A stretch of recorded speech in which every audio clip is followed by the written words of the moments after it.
This little raised bed here has a variety of pumpkins. I don't really remember which kind they are, but I know there's probably about 2 or 3 different varieties in there. I don't think I have any like pie pumpkins in there. It's more just for carving, because carving pumpkins tend to be pretty expensive at the store. So, and here I have some winter squash. I don't recall exactly which varieties are in here. There is a winter squash mix, which includes probably about 20 to 30 different varieties in it. Some of them are ornamental and the others are edible. There's also a few that I deliberately planted here, which are your typical acorn, spaghetti squash, etc.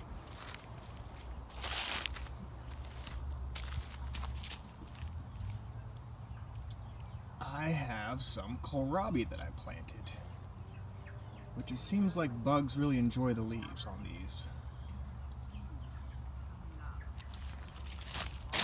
Not quite sure what happened there, but I don't think that's right. Also have a pretty large variety of tomatoes that are growing in this container as well. Don't recall the specific varieties. Several of these were just volunteer plants that I saw coming up through the dirt. Actually, if you look down here, you can see a few more that are popping up, and at this point they're basically just weeds because you can't do much with them this late into the year. But I do know, I think this variety right here is a golden nugget, and there's likely a couple Romas in here because I know I had those in this container last year. Actually, let's take a look at the other side just to verify here. Yeah, there we go. Enough. There we go. Look at that. I think it still needs to get a little more orange before it'll be ready, but it feels slightly soft to the touch. So let's look at this one right here. It kind of has interesting looking flowers. They look a little different. I don't know why. Almost kind of remind me of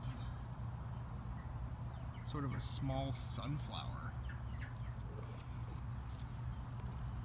And there's the tomato there. I don't know what kind this is. I know I planted a lot of kind of heirloom varieties. There was another tomato seed mix that I planted, and so I really have no idea what I might be getting into in some cases. Let's see, just to the right of me here I have a little bit of dill. Smells good. What is this? Is this dill too? Kind of almost looks like it has little berries on top.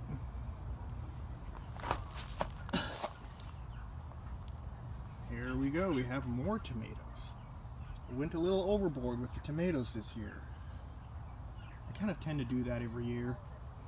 You spend all that time starting it from seed, and so you do a whole bunch of them because you don't want to end up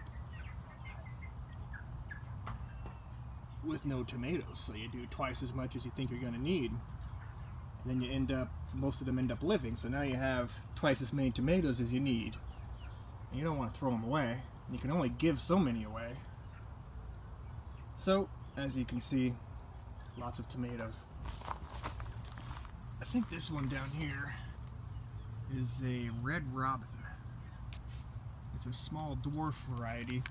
Never tried it, but it said it was good for containers, so I figured it'd be worth trying. I also have it in a small container elsewhere. It's a little more further along than that one. There's a few pepper plants here which haven't really taken off yet, so we'll see what happens there. I think those are jalapenos. There's another one right there as well, and there was a third one, but I think it got scorched.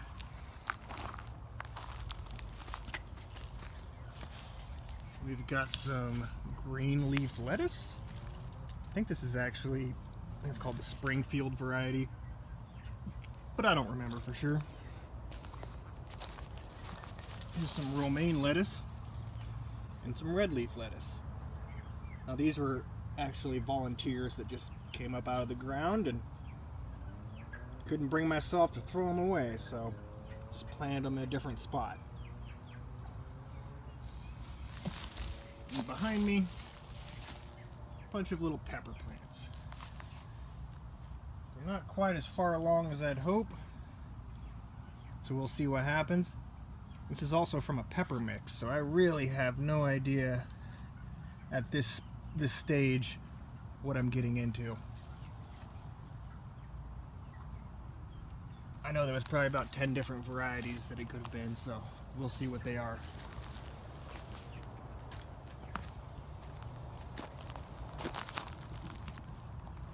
I tried planting some summer squash, yellow spaghetti squash. No, that's not right. The yellow crookneck. I forget what else it's called. Yellow squash. And zucchini squash. But it doesn't seem to have really taken off. I think the soil here is just a little too clay-like. Last year I was able to rototill it, and that really broke up the soil. But this year I already had these in the way, so I wasn't able to till it.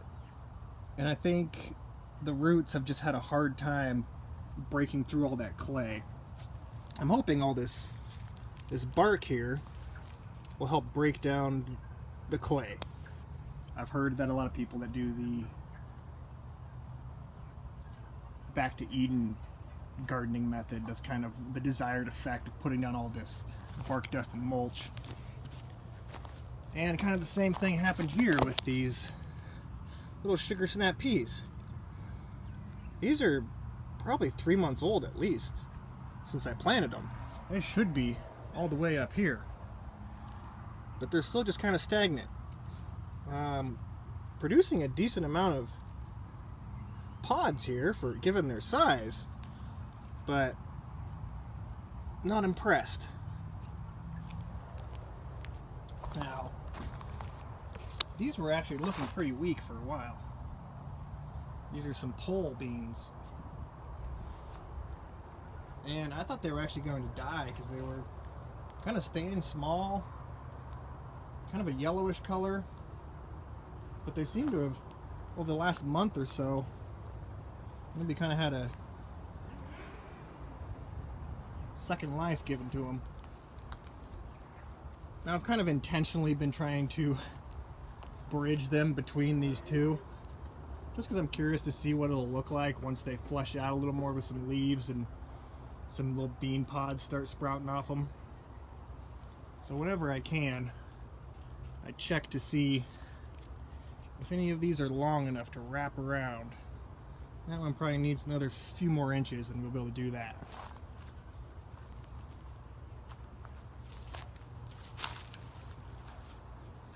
That's a big dragonfly.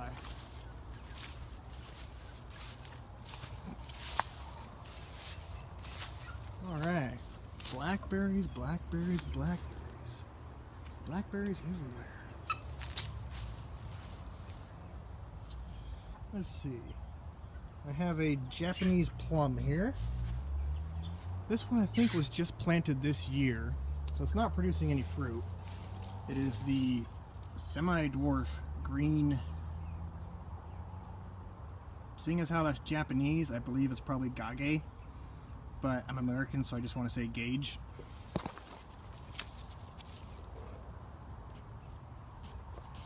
Fruit is mildly sweet and juicy, excellent for cooking and eating fresh. Now we have a plum that was planted last year, maybe a year before that. I don't know, but it grows really well out here. I don't know if you can see that base down there, but it wasn't that long ago that this plum tree looked an awful lot like that one I just looked at.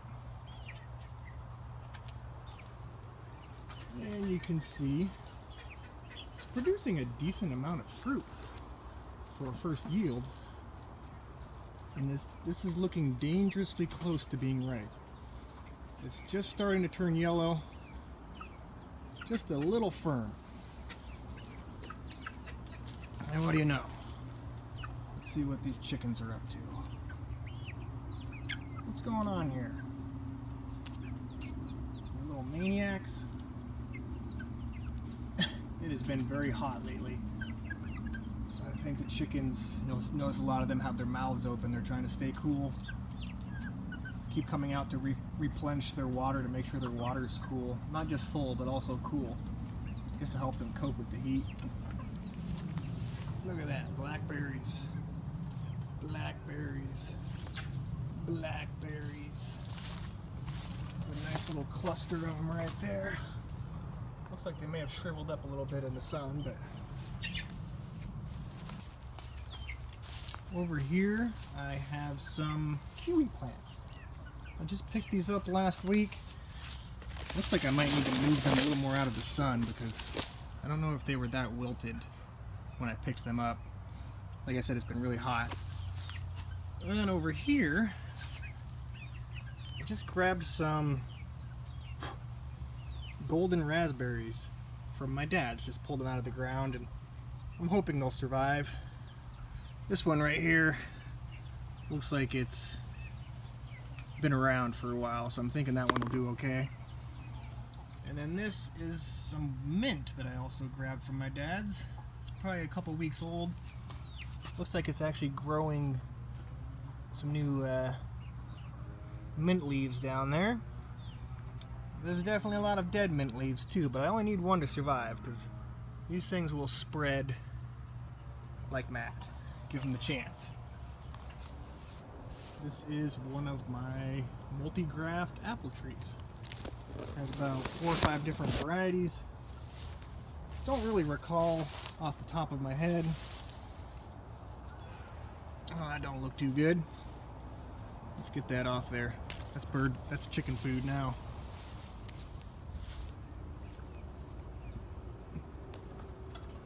Oh, you can hear them going crazy.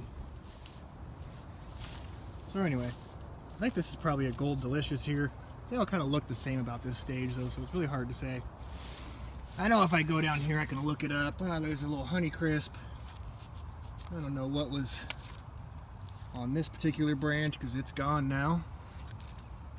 This says Red Delicious. Doesn't look like there's, oh, there's one. That don't look too good either. Maybe pull that one off as well. That's a good thing about having chickens. This isn't a bad apple, this is a future egg.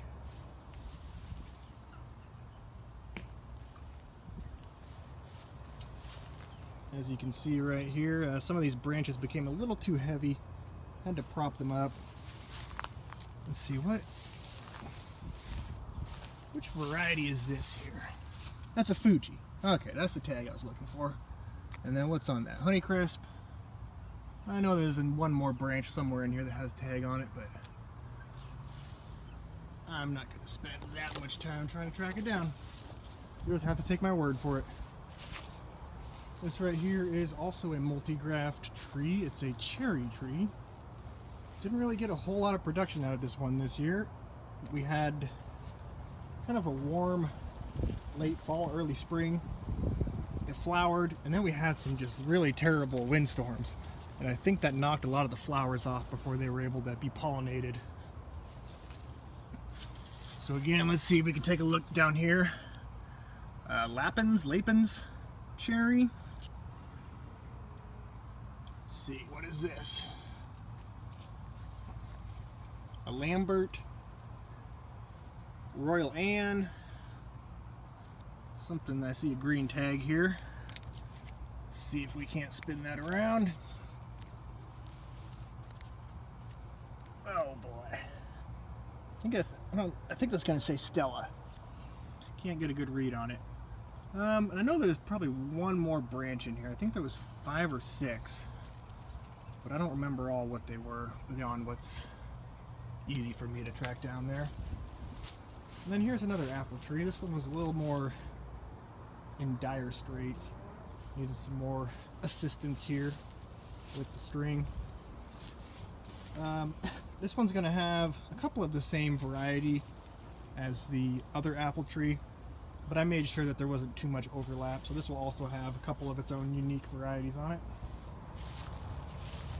Over here we have a sunflower plant, which is dangerously close to opening up. Who knows when it'll happen. This right here is a pear tree. I tried a pear tree in this same spot about 3 years ago, and I don't know if I just neglected it, did something wrong to it, if it ended up getting fire blight on the leaves. It just ended up eventually dying, and I planted a new one in its spot, so that's why it's a little bit behind these other ones here. We have a Bartlett pear, a Flemish beauty pear, a dwarf red Bartlett pear, a communist pear, and an Anjou pear. It's a classic pear. It's a good eating pear. So a couple of those varieties I've never had before, so it'll be interesting once they finally produce. And this is my newest fruit tree addition, I guess, along with the male and female kiwi plants. This is the hardy fig. It looked like it was at one point marked down to $13.99, then they marked it down further to $4. You can see here we actually have a little fruit forming there. Now, I don't know enough about figs, but based on my research I've done online, there can be two distinct crops with your fig trees. And I believe the initial crop is called the Breba crop. And I think the figs that it produces between these two different crops actually can vary a little bit in terms of flavor and size. Looked like there was actually a little fruit there at one point. I think it may have died during the transplant. It's been really hot. I probably should have waited to transplant this, but I didn't want to. Here we have an Asian pear. Let's see if we can locate a tag on this to determine what kind of Asian pear it is. It's not producing any fruit this year. Actually hasn't produced any fruit yet, so I have no idea what it's like. Oh, I see a tag way down here. Ah, it fell off. It's a Hosui Asian pear, one of Japan's most popular varieties. Large, round, russet-colored fruit with tender flesh, crisp and sweet, vigorous, willowy growth with drooping branches. I've definitely seen the drooping branches. Ripens mid-season.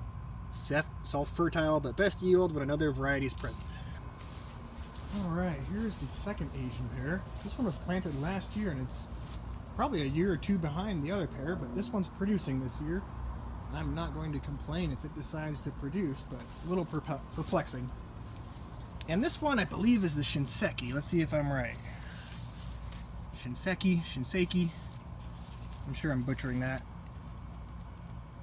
Shinseki.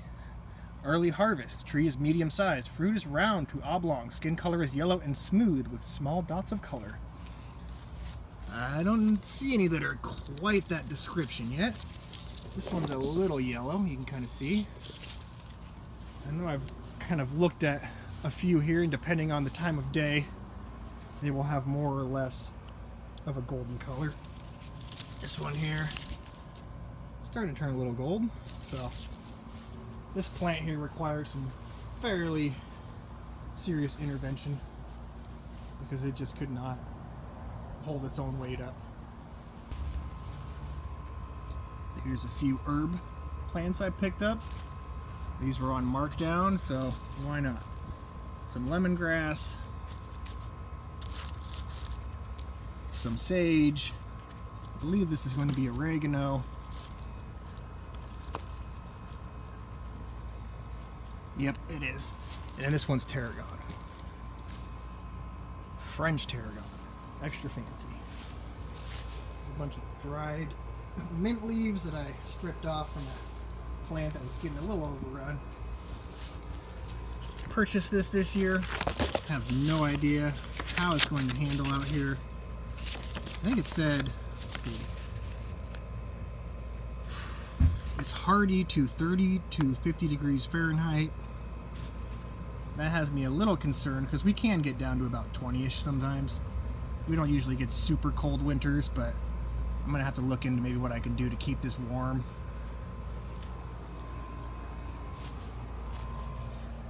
This is some kind of pepper, don't know what kind. This is I believe a sunflower. I'm a little bit confused because I planted several sunflowers all at once, and they're in various stages of growth and flower visibility, and this is awfully small. So I don't know if the container that you put them in matters, and just after a set period of time, whether or not they've grown to their maximum height, they just open up, or if I unwittingly maybe purchased a sunflower seed mix that just had different varieties. Got some mint, I got some more mint.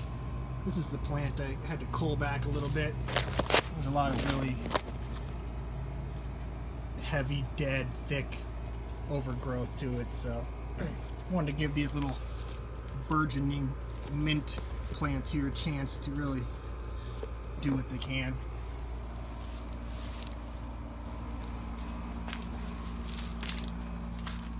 Now here's a plant that really caught me off guard. Tomatillos. I don't know what I was expecting. I think I was expecting something maybe that looked a little bit more like this, like these habaneros, or maybe even something a little more like this, the pepper plants. But it's kind of got this weird, wide open branching structure. It's really fascinating, but I don't know what to make of it. I've never planted anything that kind of had this look to it. You can see this one right here is a little further along than the others. I've never actually used a tomatillo in a dish either, so that'll be interesting. A fresh tomatillo. I've had salsas that contain tomatillo, and they're delicious, but I've never worked with one. Here we have some more tomato plants. Don't really recall. I want to say this one's probably a golden nugget, just based on its look. This is another red robin. Doesn't look like we have any fruit producing yet, but it definitely produces these very stout plants, very dense, high tomato density in there. Here's some more pepper, or mint. I moved one under the shade, under the maple tree, to maybe give it more of a chance to survive. This one seems like it's actually got some growth to it, so hopefully we'll have some more mint. This is a different variety of mint than the mint I already have. I believe the kind I already have is like a wintergreen or spearmint, whereas this, I'm not really sure. I picked it up from my dad's. He had it growing in his yard. I do know that it's a lot more juicy than the current mint variety I have, and the scent is a lot stronger. Here's another tomato.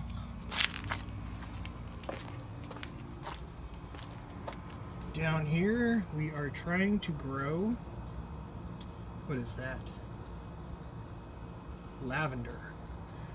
That's about 2 months worth of growth to get just that. Up here we have some basil in various stages of growth. Hopefully those will hurry up. I have a recipe for a Shiro plum basil, which sounded really good. Shiro plum basil jam. And last but not least, at least in the backyard, I have a Washington navel orange. Apparently this has nothing to do with Washington State. I looked it up. It has something to do with Washington, D.C. This one survives from 10 to 40 degrees. It produces kind of a small, I think it says what, 1.5 inch in diameter orange. So I have no idea what this will do. I bought it because I had some store credit at a place. I figured, why not? They also have pretty nice smelling leaves. If you take one of these leaves, same with the Meyer lemon, and you crack it open and then smell it, oh, it has a very nice mellow citrusy smell to it. And I've actually seen where like the Meyer lemon leaves are used in recipes. Never actually seen that until recently, so I don't know how common it is, but who would have access to such a thing? Kind of a limited number of states you could maybe grow these things, and mine, it's very well possible that mine's not one of them. These will die over the winter, but lesson learned. A little bit of time has passed, but I'm now in the front yard looking at a few of the plants I have out here. This right here is a little bit of catnip. I just kind of let it go crazy. Same with this. This at one point was a curly leaf parsley. I've kind of just let it go nuts. You can see it's actually starting to want to get there into the little wildflower mix. This right here, I just have a wildflower blend and a sunflower right in the middle, which is dangerously close to opening up.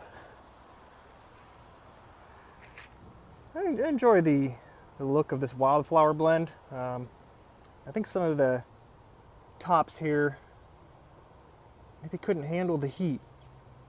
I kind of like the way that looks though. It almost has a gold foil look to it. And another benefit of these is that they do attract a lot of bees. So I like that about them. There we go. There's a nice looking flower. Over here, I have some strawberries. Let's see, do I have any on here? A couple little ones. I have something a little riper over here. Is that a word? Riper? A little more ripe? So I'll have to keep an eye on that and make sure to grab it before any slugs get to it. And I just passed over this, but this is a little walnut tree. Something my dad, I don't know if he sprouted it himself or he just caught it growing in his yard and decided to pull it out and throw it in a little planter for me, but yeah, it's sprouting some leaves on it. It's looking pretty good. And then I have another little sunflower plant here, and this one, and actually the flowers over here, they didn't really take off.